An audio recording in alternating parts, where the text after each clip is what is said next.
भतार वाला लइका हो आवस सखी खेला बिना भतार वाला लइका हो आवस सखी खेला आँख में काजर गाल में टीका आँख में काजर गाल में टीका ढोढ़ी में तेल लगा बिना भतार वाला लइका हो आवस सखी खेला बिना भतार वाला लइका हो आवस सखी खेला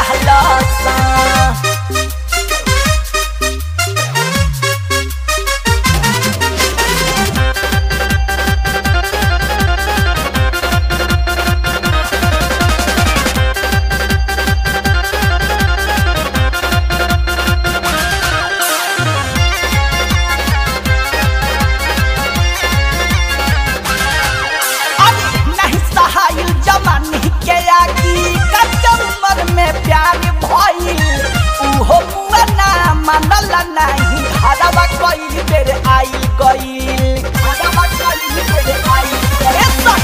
नहीं सहायल जवानी के आगी कच्चा उम्र में प्यार भइल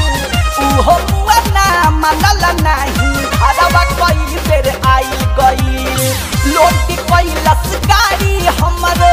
लोटी कैलस गाड़ी हमरो हमारा इज्जत बचा लो बिना भतार वाला लइका हो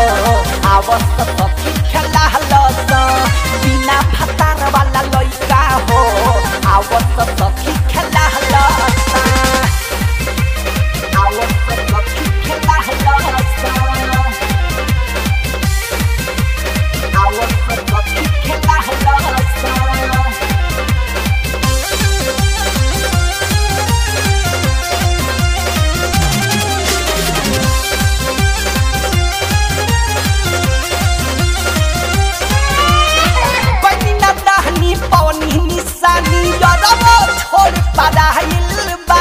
कैसे बताई कैसे सुनाई रहन पया भरते आइल बा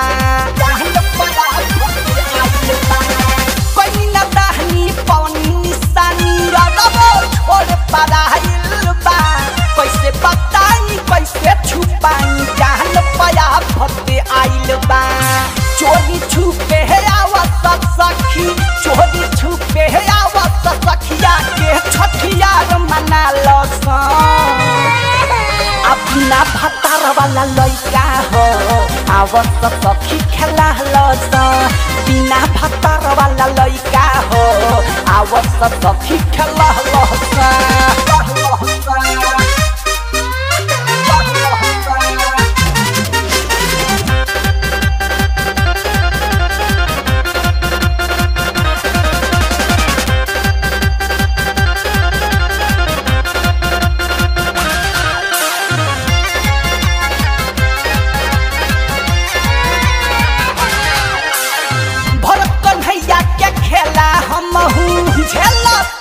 सखी रे